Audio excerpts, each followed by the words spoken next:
Unplugged in, plastic waste in our landfills, our oceans, and even in the air we breathe. Tiny plastic fibers from everyday products are making their way into our food, water, and air supply. Even if we stopped using plastics today, there would still be enough plastics in the environment to circle around the earth. We examine how microplastics migrate, environmental politics, and how one teenager's discovery led to a multi-million-dollar effort to clean the world's oceans. Unplugged in, plastics and the environment. Hello and welcome to Plugged In. I'm Greta Van Susteren, reporting from my home in Washington, D.C. It is difficult, if not nearly impossible, to imagine the modern world without plastic. From bottles and bags to artificial limbs and life-saving medical devices, plastics are a built-in part of daily life. It's cheap, versatile, lightweight, and because it's not biodegradable, plastic is almost indestructible. And that may be its biggest drawback. The first patent was in 1907 to a Belgian immigrant to the U.S. Bakelite was the world's first synthetic plastic. Initially a novelty, mass production did not take off until the 1950s. And today, each year, the world produces nearly 400 million metric tons. Most of it is used in packaging everything from the food we eat to the toys we buy. Plastic is used to build our homes and offices. It's in the clothes we wear and a key component for our favorite electronic devices. Plastic is not biodegradable. Depending on the type of plastic, researchers say it takes between 10 and 500 years for plastic to decompose. Some studies say it takes longer. But what happens to all that plastic when we no longer need it? According to the Global Change Data Lab, since 1950, 55% of all the plastic ever produced ended up in landfills. 25% was incinerated. Only 20% of it was recycled. The United Nations estimates each year 8 million metric tons of plastic waste ends up in our oceans. The coronavirus pandemic is a new driver of a single-use plastic waste, but innovative people are finding ways to mass-produce personal protective equipment that is biodegradable. Here is VOA's Mariama Diallo.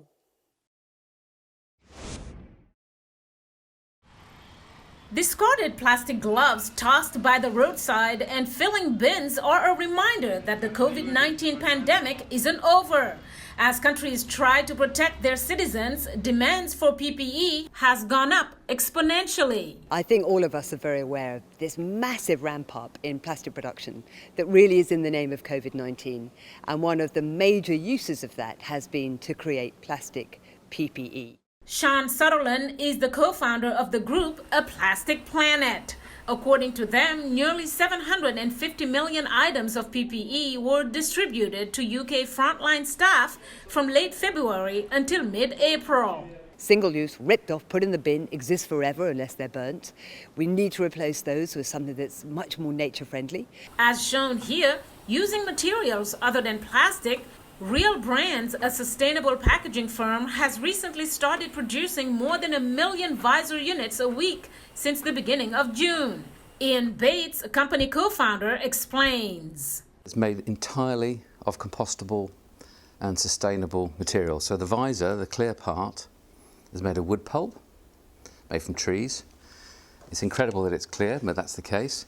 And this, of course, is made of carton board. And we've designed it so that it would be as simple as possible. So you take it out of the pack, it arrives flat like that. You don't need assembly instructions. You just pop it in like that and straight on your head.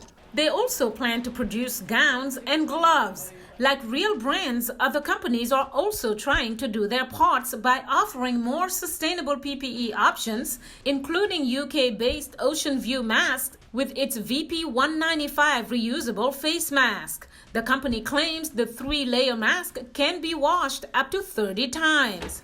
Nicole McDermott, Chief Operating Officer.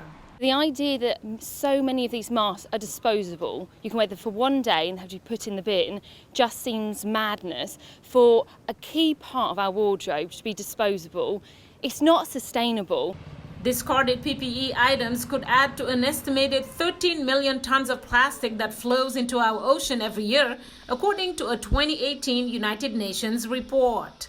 Mariama Diallo, VOA News. There is one person who thinks 50% of the Great Pacific Garbage Patch can be cleaned up in 5 years. We will hear about his ambitious plans ahead in the show. But first, we want to look at the plastic that you do not see. Janice Brainey is a biogeochemist and assistant professor at Utah State University. In an opinion article published in June in the New York Times, Brainey wrote that her team discovered tons of microplastics no bigger than 5 millimeters are floating in the air. So we're just starting to understand how microplastics are moving through the atmosphere and what their atmospheric concentrations are. We looked at really remote locations, which helps us understand background deposition rates. And we found that over a year period in the areas that we looked at, more than 1,000 tons of microplastics are being deposited. Right now in the wilderness, is it unsafe? No, I wouldn't say that it's unsafe for humans. We're more likely to breathe in more microplastics in urban areas or even inside. But we do have concerns about what this might mean for ecological health.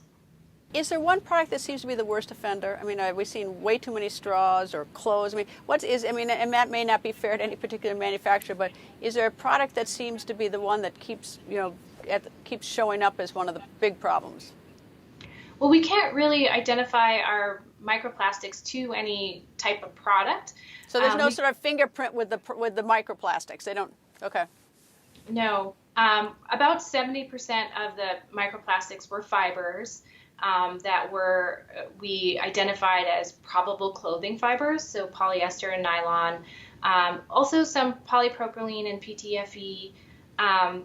And since they're secondary plastics, we don't know where they came from. We did have about 30% of our particles were microbeads. So these are primary plastics, although we don't know what their use was.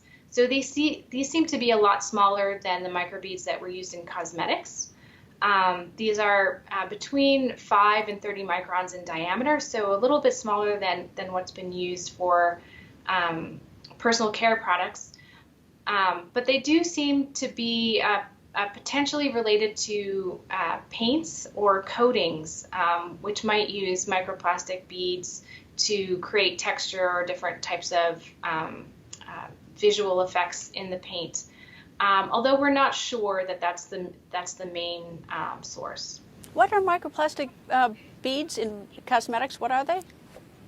So they've been used as for abrasives, basically, so to exfoliate your face or clean your teeth.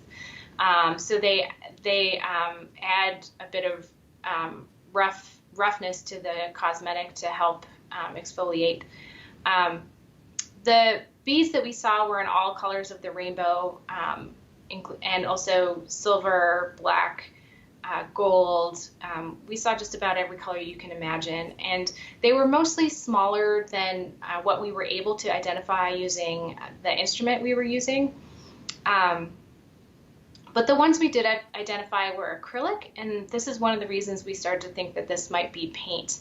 And a little bit of internet sleuthing, the manufacturers of these kinds of microbeads cite paints and coatings as one of the uses of these beads. I mean, isn't it inevitable unless we stop using plastics that we're going to have this? Yeah, so I think for some time, because what we're likely looking at is decades of mismanaged plastic waste is what we're seeing in the atmosphere. Even if we stopped using plastics today, there would still be enough plastics in the environment to circle around the Earth and through the atmosphere. I think that that we need plastics for some really key reasons, for medical applications, for example. But I think that we could all do a little bit better in how we make consumer choices, and also how we manage our waste, not just at the personal level, but at the government level. It's interesting. As I talk to you, I realize what a potentially big problem this is. One that's one you can't see because it's microplastics, and I'm deeply involved in following legislation here in Washington D.C. and see what's going on. But I have never seen any attention to this particular problem, which now makes a lot of sense to me as a real problem, just as plastics in the ocean does. So I think that microplastics are very tangible in the sense that even if we can't see them, there's a lot of very poignant imagery of microplastics in organisms and in unnatural environments, or looking unnatural in natural environments. And I think that it can really speak to people, and they can relate it to their daily choices. So I think this is why some activities or some campaigns, for example, to reduce straw usage, or the microbeads in cosmetics. I think some of these movements have been very effective for that reason. But what we're seeing in the atmosphere is mostly clothing fibers, and it's likely that a lot of emissions come from roads. And so I think different kinds of consumer choices and management strategies are needed to sort of limit these kinds of emissions into the atmosphere, and maybe some new technologies that can help limit shedding from clothing or different types of clothing material. So who is producing all that plastic waste? There's no question that the United States creates more plastic waste than most other countries. Most of America's plastic waste either stays in landfills, is incinerated, or is recycled. But much of the plastic in our oceans is the result of what is called mismanaged waste. It flows out of landfills and into regional waterways that flow out to sea. A 2015 study by the American Association for the Advancement of Science found that China was responsible for nearly 9 million metric tons of mismanaged plastic waste. About 3.5 million tons wound up in the ocean. Indonesia, the Philippines, Vietnam, and Sri Lanka round out the top 5. In the United States, the Environmental Protection Agency is tasked with implementing policies to protect human health and the environment. Christine Todd Whitman led the Environmental Protection Agency under President George W. Bush. She's also former governor of the state of New Jersey. I asked Governor Whitman what motivated her interest in the environment. I live on a farm, and I grew up on the farm. And when you grow up on a farm, you see the very direct relationship between human activity and what happens in the environment. And I had parents who were very, very committed to the outdoors and always said, always leave a place better than you find it. We spent a lot of time outdoors. I spent a lot of time on the river fishing and doing all sorts of things. So the outdoors was part of my life and my upbringing. And then as governor, particularly, this is the most densely populated state in the nation, New Jersey, and yet it's done some extraordinary things. We have actually, on a percentage basis, we have preserved more farmland than any other state in the nation. But as you drove around, certainly when I first became governor, it was very obvious where you saw the development happening. It was on farmland because that tends to be flat and easily drained. So we did a lot to protect farmland and open space, and it's part of our quality of life. And Mother Nature does a much better job of cleaning the water and cleaning the air than any plant that we can construct, and does it much less expensively. You're a member of the Republican Party. You have been. We have a Republican administration, but I know that you're at odds with the Republican administration now. So I'm curious, from your personal position, how you think the Trump administration is doing worldwide on the issue of climate change, or on pollution, or all these issues having to do with the food supply and interacting with these other nations. Is it going in a positive direction or a negative direction? I'd say a very negative direction, because we're just not engaging at all. I mean, we've gotten out of the Paris Accord instead of trying to work with it to make sure it was what we wanted, or we could live with it and change it if we needed to change it. You've got to be engaged, and this administration is not. And the problem with that is, Greta, China is. I mean, we're cutting back on our science. We're cutting back on the research and development. They're starving EPA, NOAA, all the scientists throughout the administration. They're starving them for money. And yet they've got a road and belt project, which is their big development project that's taking them. It's the old Silk Road, but it's getting them into countries from going west all the way across the continent there. But they have the same thing digitally. they're working on science. They have put enormous amount of money in that, where we're now way, way behind. And that's a dangerous place to be. I think if the Trump administration were responding to you, it would say, look, we have to take that these regulations, these rules are putting a foot on the throat of America's economy, and that, we've got to take care of the Americana. In addition to the coronavirus, we've got other issues. And so that's why I think that they want to relieve some of the regulations to make the economy more robust. Is that not a fair assessment? Sure. No, I think you're right. That's what they're saying. But as I mentioned before, we have we have the facts of how that's just not the case. That is really overlooking the ingenuity of American business and our ability to compete.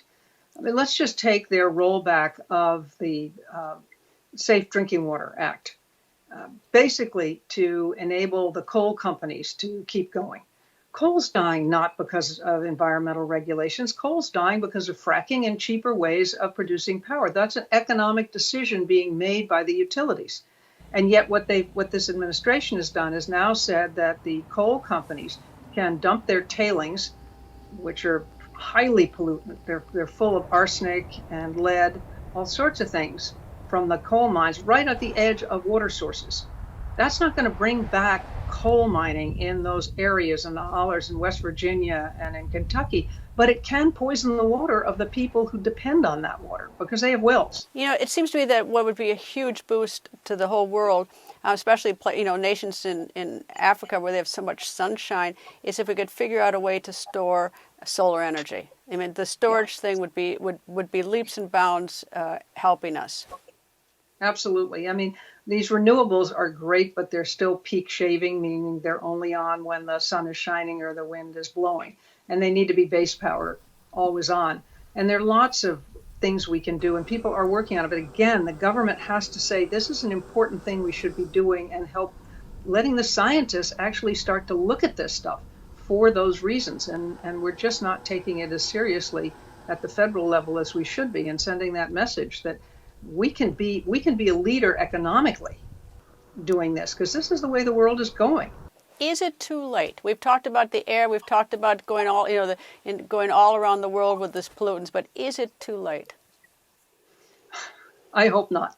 I would say no, it's never too late. Look, the climate has been changing since the Earth was formed, and we weren't around to mess that up always. But it's very clear that our activities is exacerbating, making much worse that natural trend. So we need to take responsibility where we can for that, because it's in our best interest to do it. And we can do that and continue to grow the economy. We can start investing in some of there's so many exciting new technologies, new ways of doing things that are coming along, that I think we can do this, but we have to take it seriously. And unfortunately, that means it has to come from the top. It sends the message, this is important. It's a little bit like I would argue with the pandemic. We've needed from the very beginning someone saying, this is what we know, this is what we don't know, these are the minimum things you have to do, but keep a consistent message out there so that people have some confidence that what they're hearing or being asked to do will actually make a positive difference. It's not just plastic waste that is endangering our planet. Other pollutants and rising ocean temperatures threaten our fish and seafood. In the blue waters near Hawaii, warming waters are fueling the growth of an invasive type of seaweed that's choking off marine life. Here is VOA's Arash Arabasadi. Beneath the surface of Hawaii's blue waters lurks a menace swaying in the currents and choking life. I think what makes this really concerning is that it's very rare, it's very alarming to find that there's something that is behaving like an invasive species. Allison Sherwood is chief scientist of seaweed study at the University of Hawaii. She says in 2016, researchers from the National Oceanic and Atmospheric Administration discovered small clumps of a new alga they'd never seen before. This is a nuisance seaweed, and we don't have a name for this alga. That's rare. You don't typically find something coming into an environment and causing this level of alarm and simply not knowing what it is or where it might have come from. Sherwood says the discovered seaweed overtook parts of the reef by 2019, and NOAA's Randall Kosaki warns invasion could suffocate other waters as well as local industry. If something like this got back to Waikiki or anywhere in the main Hawaiian Islands, it would be a ecological disaster, but also an economic disaster. You can imagine what that would do to tourism, to have an algae like this overgrowing the reefs. Without controlling its spread, the new seaweed could deliver a major blow to America's 50th state, where tourism drives nearly a quarter of the economy. Meanwhile, rising water temperatures around the East African Seychelles archipelago contribute to low oxygen levels that threaten fish when they're most at risk as embryos or newborn spawn. The reason for them being sensitive to temperature has to do with the provision of oxygen to these organisms.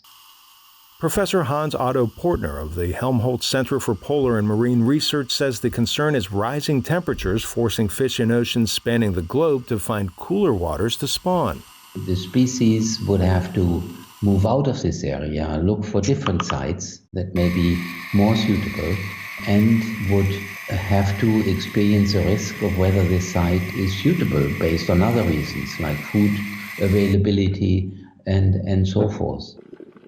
Among those hardest hit will be the Alaskan pollock, the United States' biggest fishery. Arash Arabasadi, VOA News, Washington. Communities around the world are coming up with solutions to tackle climate challenges. When he was 16 years old, Boyan Slat decided to clean the world's oceans, this after a diving expedition where he found more plastic than fish. 2 years later, at age 18, he started the Ocean Cleanup Foundation, whose goal is to remove 90% of floating ocean plastic. We spoke earlier about the group's latest efforts. What we see is that rivers are really the main source of plastic leading to the oceans. We see that 1% of rivers are responsible for about 80% of all plastic leading to the oceans. So what we thought was, well, if we want to stop more plastic from going into the ocean, why don't we put systems in the mouths of those rivers to, using solar power, catch the plastic and really stop it from reaching the oceans. What do you do with the plastic once you have collected it? Yeah, so once the system is full, which is basically like a vacuum cleaner for the river, we take out the barge with the plastic, we bring it to the side of the river where we can then process it. Part of it can be recycled, part of it has to be disposed of in another way. But we do feel that we carry the responsibility to make sure that it's disposed of properly rather than it having the risk of ending up back in some river or ocean. How small a particle can the interceptor collect? Yes, so we can collect down to roughly a quarter of an inch, that order of magnitude.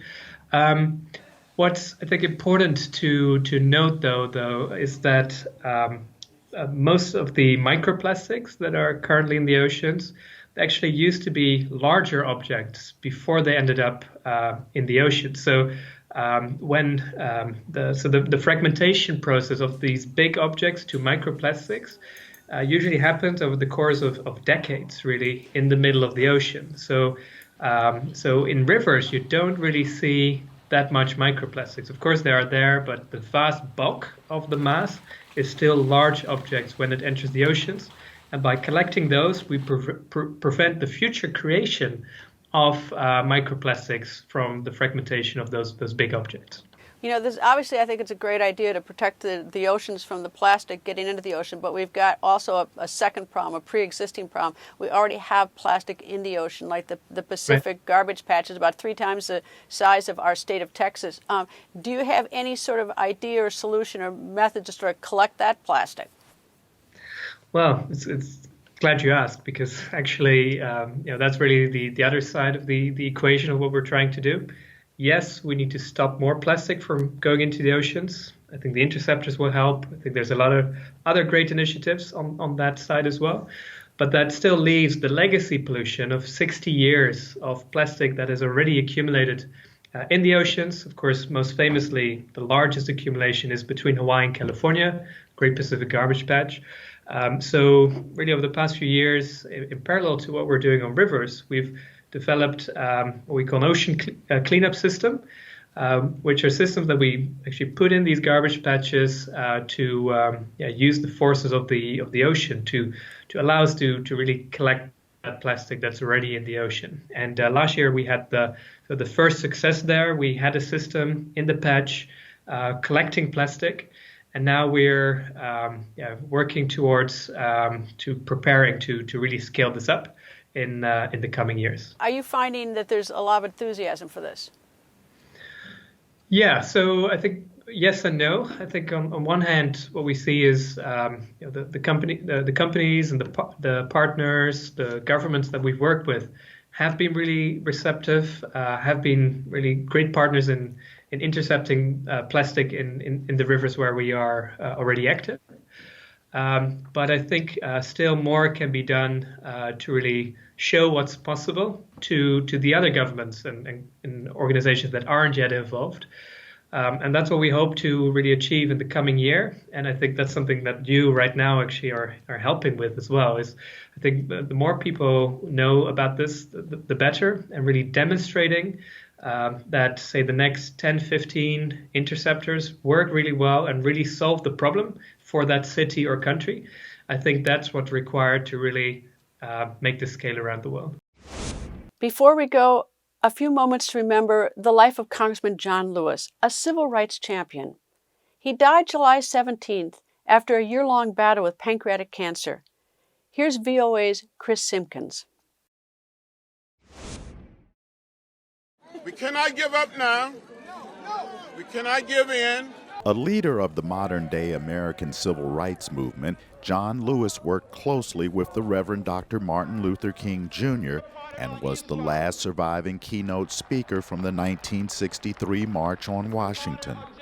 We shall splinter the segregated South into 1,000 pieces and put them together in the image of God and democracy.